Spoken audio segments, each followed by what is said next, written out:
Bismillah, walhamdulillah, wassalatu wassalamu ala rasulillah, wa ala alihi wa sahbihi wa man walahu amma ba'd. Donc on est maintenant à la partie 27 dans la lecture des fatwas du Cheikh Al-Fawzan dans son livre Al-Ijabat Al-Muhimma fil Mashakil Al-Mulimma.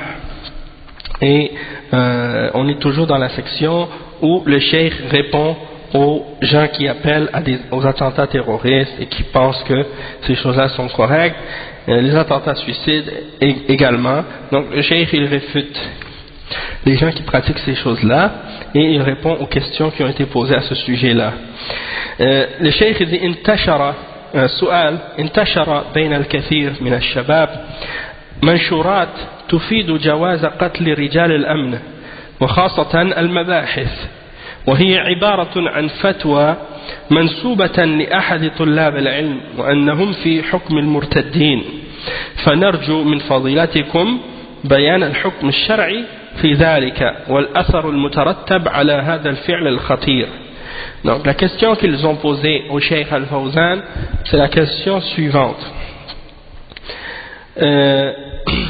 Il y a comme un pamphlet qui a été un pamphlet c'est comme une brochure en fait. Ici en France un pamphlet c'est autre chose, mais c'est comme une brochure qui a été distribuée parmi les gens, parmi beaucoup de jeunes qui prétend qu'il est permis de tuer les hommes de sécurité et en particulier comment on appelle al-mabahith, c'est comme les agents secrets ou bien les hommes de renseignement, hein, les gens qui travaillent pour les renseignements.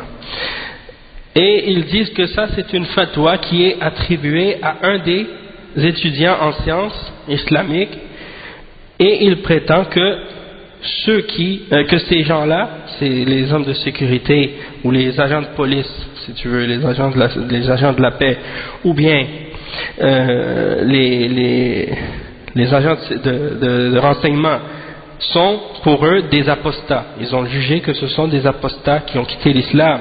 Donc nous souhaiterions de la part de votre part qu'il y ait une clarification du verdict de la charia au sujet de cette chose et des conséquences qui découlent justement d'agir de cette manière dangereuse. Donc le Cheikh Al-Fawzan il répond à ce sujet-là. Il dit Al-Jawab هذا مذهب الخوارج فالخوارج قتلوا علي بن أبي طالب رضي الله عنه وأفضل الصحابة بعد أبي بكر وعمر وعثمان، فالذي قتل علي بن أبي طالب رضي الله عنه ألا يقتل رجال الأمن؟ هذا هو مذهب الخوارج، والذي أفتاهم يكون مثلهم ومنهم نسأل الله العافية، يكون مثلهم ومنهم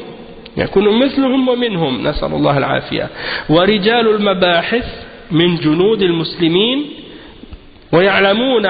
ويعملون على حماية الأمن. Donc le cheikh il a répondu, il a dit ça là, les gens qui disent ces choses là, qui font ça, ce sont des khawarij, ils sont sur la voie des khawarij. Il dit les khawarij ils ont tué Ali ibn Abi Talib, et Ali ibn Abi Talib c'est le meilleur des sahaba après Abu Bakr, Omar et Othman. Donc celui qui se permet de tuer Ali ibn Abi Talib, n'est-ce pas qu'il va être capable de tuer les hommes de police ou les hommes de sécurité? Il est capable de tuer tout le monde, il est capable de tuer Ali, il est capable de tuer les autres. Ça c'est-à-dire que c'est sûr que c'est pas la même personne ou les mêmes personnes qui vivaient à l'époque de Ali radiyallahu anhu. Sauf que l'idée qui est derrière, l'idéologie qui est derrière, la mentalité qui est derrière, la pensée qui est derrière, qu'est-ce qu'ils font? C'est la même pensée aujourd'hui qu'à l'époque. Lorsque le Khariji a tué Ali ibn Abi Talib, il se basait sur les mêmes idées et les mêmes croyances et les mêmes pensées que ceux aujourd'hui qui se permettent de tuer les hommes de sécurité ou les hommes de police ou les services de renseignement et ainsi de suite. Et ça c'est la voie des Khawarij, et ceux qui leur ont donné la fatwa pour leur permettre de faire ça, il est comme eux et il fait partie d'eux. hein, et il dit que les hommes de renseignement qui travaillent dans les renseignements, ils font partie des soldats des musulmans et ils travaillent pour préserver et protéger la sécurité. Et donc celui qui les combat, il combat l'armée des musulmans, hein. Et on a posé la question à Cheikh Ibn Baz, ils ont mis en note de bas de page une réponse de Cheikh Ibn Baz à ce sujet-là. Le Cheikh dit وسئل سماحة الشيخ عبد العزيز بن باز رحمه الله ما نصه السؤال هل يعتبر عمل المتطوعين في التعاون مع رجال الأمن من الرباط أم لا؟ الجواب عمل المتطوعين في كل بلد ضد الفساد مع رجال الأمن يعتبر من الجهاد في سبيل الله لمن أصلح الله نيته وهو من الرباط في سبيل الله لأن الرباط هو لزوم الثغور ضد الأعداء وإذا كان العدو قد يكون في الباطن وإذا كان العدو قد يكون في الباطن واحتاج المسلمون أن يتكاتفوا مع رجال الأمن ضد العدو الذي يخشى أن يكون في الباطن يرجى لهم أن يكونوا مرابطين ولهم أجر المرابط لحماية البلاد من مكائد الأعداء الداخليين وهكذا التعاون مع رجال الهيئة الآمرين بالمعروف والناهين عن المنكر يعتبر من الجهاد في سبيل الله في حق من صلحت نيته لقوله أو لقول الله سبحانه وتعالى والذين جاهدوا فينا لنهدينهم سبلنا وإن الله لمع المحسنين وقول النبي صلى الله عليه وسلم ما بعث الله من نبي في أمة قبلي إلا كان له من أمته حواريين أو حواريون وأصحاب يأخذون بسنته ويقتدون بأمره ثم إنهم تخلف من بعدهم خلوف يقولون ما لا يفعلون ويفعلون ما لا يؤمرون فمن جاهدهم بيده فهو مؤمن ومن جاهدهم بلسانه فهو مؤمن ومن جاهدهم بقلبه فهو مؤمن ليس وراء ذلك من الإيمان حبة خردل رواه الإمام مسلم في صحيحه من حديث عبد الله بن مسعود رضي الله عنه. Donc le Cheikh Al-Fawzan il a répondu à cette question qu'on lui a posée. La question qu'on lui a posée c'est quoi?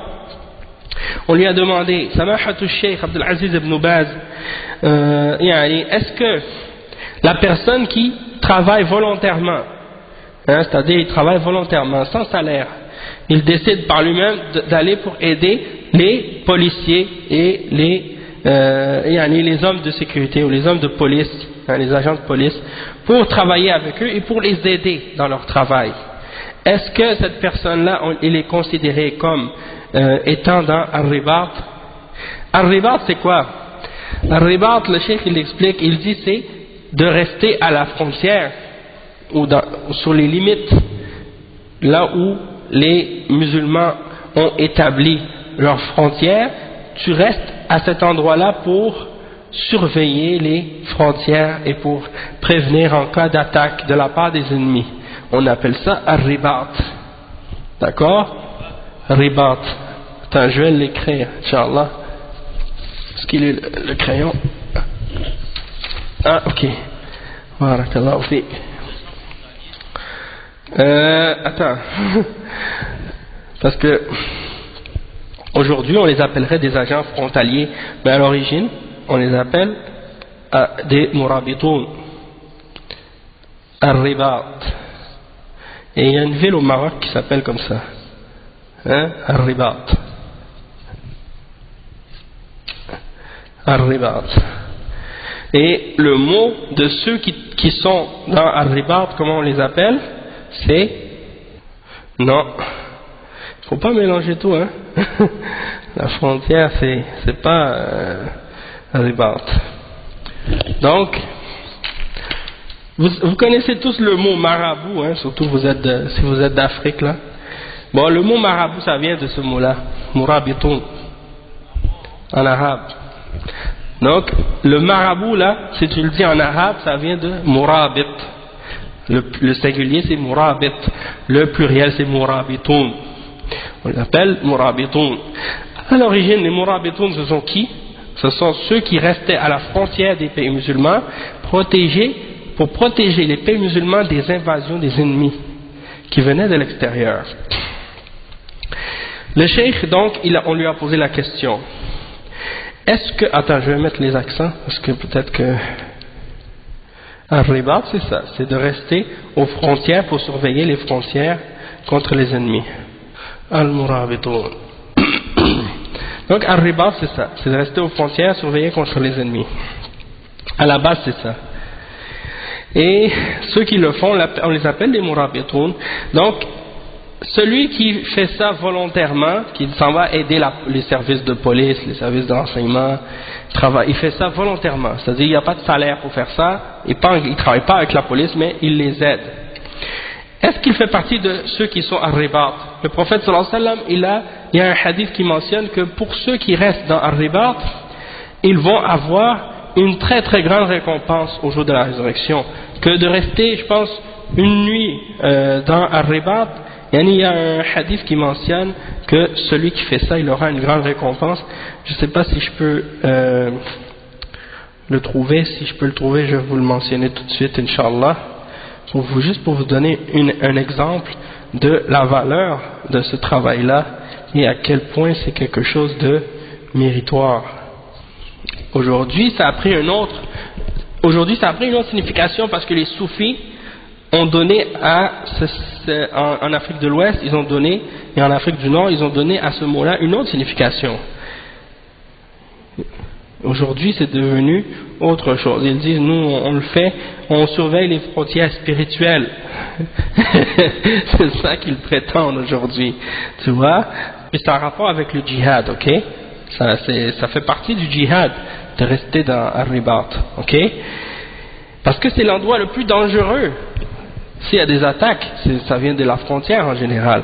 Donc, celui qui aide les hommes de sécurité, les policiers à faire leur travail et qui les avertit lorsqu'il y a des choses qui se font qui ne sont pas légales, qui ne sont pas correctes, est-ce que ceux-là sont considérés comme faisant partie de Ar-Ribat? Le cheikh, il répond, il dit, les gens qui travaillent volontairement pour aider dans tous les pays contre la corruption et qui collaborent avec les hommes de sécurité, les hommes de la police, ils sont considérés comme faisant le djihad fi sabilillah. Pour celui d'entre eux qui a la bonne intention, qui a purifié son intention. C'est-à-dire pour celui pour qui Allah a purifié son intention, bien sûr. Parce que la base du djihad, c'est l'intention qui fait la distinction. Et il dit, et donc dans ce cas-là, il fait partie du ribat fi sabilillah. C'est comme s'il est resté à supporter et à défendre les frontières dans le chemin d'Allah. Et le cheikh, il explique Ar-Ribat, qu'est-ce que c'est? Il dit Ar-Ribat, c'est de rester dans les frontières pour protéger contre les ennemis. Donc, des fois, ça se peut que l'ennemi, il soit caché à l'intérieur des pays musulmans. Des fois, l'ennemi, il n'est pas de l'extérieur. Des fois, l'ennemi, et surtout à notre époque, il est même parmi les musulmans, à l'intérieur, même dans le pays. Et donc, les musulmans doivent s'épauler les uns les autres avec les hommes de la police contre cet ennemi-là, contre lequel on craint un mal et qui peut être caché à l'intérieur même de nos rangs. Donc, on espère pour eux, ces gens-là qui collaborent avec eux, qu'ils feront partie des murabitin, qui vont être comptés, calculés parmi ceux qui surveillent les frontières des musulmans. Et ils auront la récompense également du murabit, c'est-à-dire de celui qui reste dans les frontières pour surveiller et protéger les pays musulmans contre les ruses des gens qui essaient de s'infiltrer et de rentrer et de faire du désordre dans les pays musulmans. Et ça fait partie de même que également ceux qui collaborent et qui travaillent avec les gens qui font partie du comité ou de l'institution ou de l'organisation qui sont chargés d'ordonner le bien et d'interdire le mal. Hein? Ça aussi, ça fait partie de faire le djihad dans le chemin d'Allah pour celui qui a une intention qui a été pure et correcte. Donc en Arabie Saoudite, il y a une organisation qui a comme devoir, comme rôle d'enrayer tout ce qui est contraire à l'islam dans la société et d'ordonner le bien. Et ces gens-là, donc, même si toi tu fais pas partie de cette organisation-là, tu travailles pas pour eux, tu n'as pas un salaire, rien ne t'empêche de les aider dans ce travail-là, si tu es un musulman. Par exemple, toi, tu es témoin de quelque chose, tu vois quelque chose, tu entends quelque chose qui n'est pas correct, qui est contraire à l'islam, wa alaykum salam wa rahmatullah, tu dois aller les dénoncer, ces gens-là. Tu dois aller les informer, les hommes de la police, les hommes des services de renseignement, pour que la corruption et le désordre cessent. Non, même dans un cas où les gouverneurs ne sont pas musulmans, il faut quand même travailler pour aider à ce que les gens qui font des crimes ou qui font des choses mauvaises ou qui font du mal soient arrêtés aussi. C'est toujours dans l'intérêt du bien. C'est toujours dans l'intérêt du bien. Et même Cheikh Ahmed al-Najmi, il a fait une fatwa, et c'était le mufti du sud de l'Arabie Saoudite, il a fait une fatwa dans laquelle il explique que les gens qui planifient ou qui organisaient des attentats terroristes, si on avait des informations sur eux et qu'on n'était pas dans un pays musulman, il dit il est obligatoire pour les musulmans de travailler à les dénoncer, ces gens-là, et à informer même les gouvernements non musulmans de ce qu'ils font. Pourquoi? Parce que le cheikh a dit, parce que les actes qu'ils vont faire, ça va faire du tort à l'islam et aux musulmans par la suite. Et donc de les faire arrêter, ça protège l'islam et les musulmans. Et donc il faut même dénoncer ces gens-là, même au kuffar, lorsque on sait que ça va faire que ces gens-là seront arrêtés. Allahu Akbar, Allahu Akbar. Donc il y a des gens comme ça, comme si ils savent par exemple que ils font des choses illégales, ou qu'ils font des crimes, ou qu'ils font des choses haram. Dans certains pays musulmans, qu'est-ce qui règne? C'est la loi du silence. Personne ne parle, personne ne dit rien. Ils voient même un crime qui se fait avec leurs propres yeux, devant leurs yeux, ils voient la chose, c'est haram, c'est clair. Personne ne dit rien dans la société. Personne ne parle. Et la police arrive, ils demandent mais qu'est-ce qui s'est passé, qu'est-ce qui est arrivé. Personne dit un mot, comme si personne n'a rien vu, alors que tout le monde sait qu'est-ce qui s'est passé comme il faut. Et personne ne dit rien. Pourquoi? Parce que les gens, ils n'ont pas compris l'islam comme il faut. Si les gens avaient réellement compris l'islam, ils seraient eux-mêmes les premiers à aller voir les policiers pour dire voici ce qui s'est passé, voici ce qui s'est passé. Un tel il a fait ça, l'autre il a fait ça, l'autre il a dit ça, l'autre il a dit ça. Parce que ça fait partie de s'aider dans le bien. At-ta'awun 'ala al-birri wat-taqwa, de s'encourager et de s'aider dans le bien et dans la piété, et de ne pas s'aider dans le péché, dans la transgression des lois d'Allah subhanahu wa ta'ala. Mais celui aujourd'hui qui dénonce quelqu'un qui fait des crimes, qui fait de l'injustice ou qui fait des choses mal, contraires à l'islam, on le traite de taupe ou de porte-panier ou de munafiq ou de toutes sortes d'autres noms. Alors que ça, c'est qu'est-ce qu'il fait, c'est qu'est-ce qui est ordonné par l'islam et qu'est-ce qui est obligatoire dans l'islam. Donc le Cheikh Al-Fawzan, Cheikh Ibn Baz, qu'est-ce qu'il dit? Il dit donc, il cite un verset dans le Coran, وَالَّذِينَ جَاهَدُوا فِينَا, ça c'est dans sourate Al-Ankabut, si je ne me trompe pas, c'est le dernier verset. وَالَّذِينَ جَاهَدُوا فِينَا لَنَهْدِيَنَّهُمْ سُبُلَنَا, et ceux qui luttent dans nos chemins, qui luttent en nous, nous allons les guider vers nos chemins. Et Allah est certes avec les bienfaisants. Et la parole du prophète sallallahu alayhi wa sallam qui dit Ma ba'atha Allahu min nabiyyin fi ummatin. Le prophète sallallahu alayhi wa sallam n'a pas envoyé un prophète dans une nation avant moi, excepté que parmi les gens de sa umma, il y avait avec eux des Hawariyoun. Hawariyoun, ça veut dire des gens qui viennent pour aider les prophètes, des apôtres, des compagnons qui prennent sa sunna et qui suivent son exemple, qui suivent son ordre. Puis ensuite viennent après eux des gens qui suivent pas bien son exemple. Ceux qui suivent par la suite, ils viennent et ils disent ce qu'ils ne font pas, et ils font ce qu'ils n'ont pas été ordonnés de faire. Quiconque lutte contre eux avec sa main, alors c'est un croyant. Quiconque lutte contre eux avec sa langue, alors c'est un croyant. Quiconque lutte contre eux avec son cœur, alors c'est un croyant. Mais en arrière de ça, il n'y a même pas une graine de moutarde de foi. Donc ça, c'est les paroles de Cheikh Ibn Baz dans Majmou' Fatawa, le volume 6 à la page 123. Et donc ça, c'est les paroles de Cheikh Ibn Baz à ce sujet-là. Combien de temps il reste avant la prière? 10 minutes. Ok, d'accord. Donc on a le temps de lire une dernière fatwa, puis après ça, Inch'Allah, on va s'arrêter.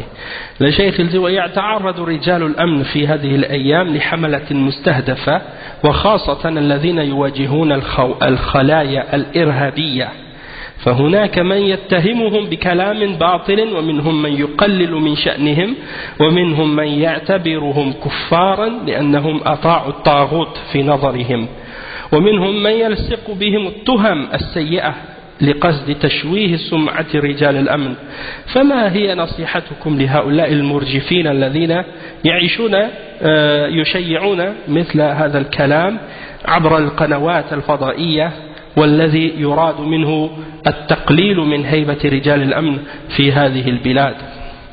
الجواب: لا شك أن أصحاب الجرائم يعادون من يكشف جرائمهم من رجال المباحث وغيرهم، وكشف جرائم المجرمين من أجل القضاء عليها وإراحة المجتمع من شرها أمر واجب، وما لا يتم الواجب إلا به فهو واجب، فيجب على رجال المباحث ورجال الأمن ورجال الأمر بالمعروف والنهي عن المنكر التعاون على القيام بهذا الواجب، وهم مثابون على ذلك، لأن هذا العمل فيه صلاح للإسلام والمسلمين وردع للمجرمين، ولا يضرهم ما يقال فيهم من قبل المنافقين والذين في قلوبهم مرض.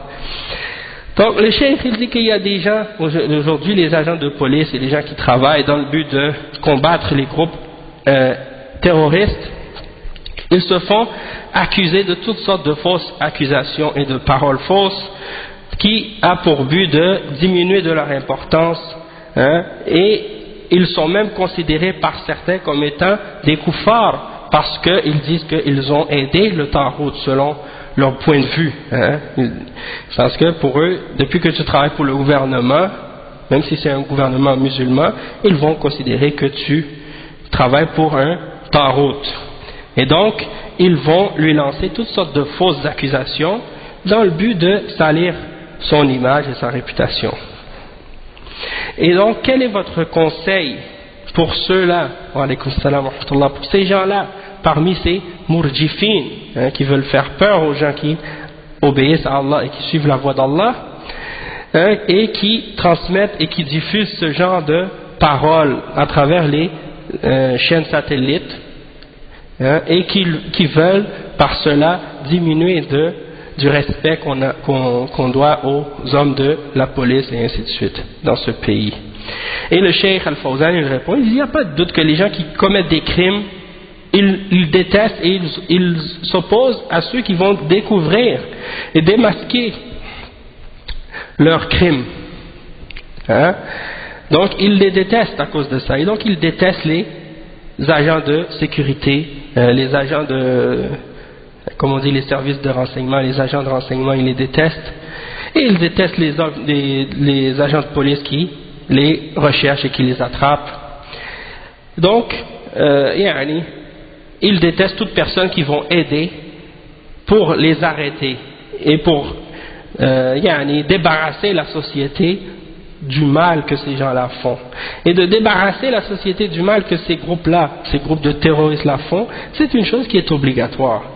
Et lorsqu'une chose obligatoire, lorsqu'une chose, comme la règle que les ulama de fiqh mentionnent tout le temps, c'est-à-dire lorsque quelque chose devient nécessaire dans le but d'accomplir une obligation, alors cette chose-là elle-même devient obligatoire. Donc il est obligatoire d'aider les gens qui travaillent dans les renseignements et d'aider également les gens qui travaillent pour établir la sécurité et la paix dans la société, et les gens qui ordonnent le bien et qui interdisent le mal, de collaborer avec eux pour établir cette obligation-là, et ils seront récompensés pour ça, parce que c'est une action et un travail dans lequel il y a la réforme et le bien pour l'islam et pour les musulmans, et dans lequel il y a le fait de remettre à leur place les criminels et ce que ces gens-là disent contre les agents de police ou les agents de renseignement, ainsi de suite, ça ne leur nuit en rien. Ce que les munafiqin et les gens qui ont une maladie dans leur cœur disent à leur sujet, ça ne leur nuit en rien. Et il y a d'autres questions, une autre question après qui n'est pas trop longue, Inch'Allah on pourrait terminer avec celle-là. سؤال: هل يجوز التستر على من أراد بالمسلمين أو ببلاد أو بهذه البلاد شرا والجهات الأمنية تلاحقه لأننا سمعنا من بعض الناس أفتى بوجوب التستر عليهم وحرمة الدلالة عليهم. Ils ont posé la question au cheikh: est-ce que c'est permis de cacher ces gens-là qui veulent du mal aux musulmans et aux pays musulmans, parce que en particulier les gens qui travaillent pour la police, il y en a qui veulent cacher aux policiers ce que ces criminels-là font. Ils veulent les couvrir. Est-ce qu'on a le droit de couvrir ces gens-là? Il y en a qui ont fait une fatwa pour dire qu'il faut les couvrir puis les protéger et pas indiquer à la police qui ils sont. Le cheikh il répond, il dit: Al-Jawab, la yajuzu at-tasattur ala man yabitu sharran lil muslimin, bal yajibu ala man alima bihalihi an yukhbira anhu حتى يسلم المسلمون من شره. الرجل الذي كان مع الجماعة الذين قالوا ما رأينا مثل قرائنا هؤلاء ذهب وأبلغ النبي صلى الله عليه وسلم ولم ينكر عليه صلى الله عليه وسلم، بل نزل الوحي بتصديقه. فإذا كان هناك خلية فيها خطر على المسلمين وفيها شر على المسلمين فيجب إبلاغ ولاة الأمور عنهم ليأخذوا على أيديهم ويكفوا شرهم عن المسلمين. Donc le cheikh il dit il n'est pas permis de les couvrir. Toute personne qui veut faire du mal aux musulmans, on n'est pas permis de les couvrir. Il est obligatoire pour la personne qui connaît quelque chose de leur état d'informer à son sujet, pour que les musulmans soient protégés et exemptés du mal de cet individu. Et il y a l'exemple de l'homme qui était avec un groupe à l'époque du prophète sallallahu alayhi wa sallam lorsqu'il s'en allait à la bataille de Tabouk, et il a parlé du prophète sallallahu alayhi wa sallam et des sahaba. Il a dit: on n'a pas vu parmi les savants, parmi les sahaba, de plus peureux dans la bataille, de plus gourmands, et des paroles de ce genre. Alors celui qui était parmi eux, qu'est-ce qu'il a fait? Il est allé voir le prophète sallallahu alayhi wa sallam et il leur a dit: voici ce qu'un tel a dit. Et le prophète sallallahu alayhi wa sallam n'a pas dit: t'as pas raison de venir m'informer. Au contraire, le Coran est descendu pour confirmer qu'est-ce que ce sahabi avait dit à leur sujet. Et donc s'il y a des groupes ou des individus qui représentent un danger pour les musulmans, il est obligatoire de transmettre l'information qu'on connaît aux responsables à leur sujet, pour qu'ils les attrapent et pour qu'ils protègent les musulmans de leur mal. Donc on va s'arrêter ici Inch'Allah pour aujourd'hui, puis la semaine prochaine on va lire d'autres fatwas qui vont clarifier encore plus cette question-là et qui vont ramener des détails et des preuves encore plus claires sur cette question-là et sur d'autres questions Inch'Allah. سبحانك اللهم وبحمدك أشهد أن لا إله إلا أنت أستغفرك وأتوب إليك.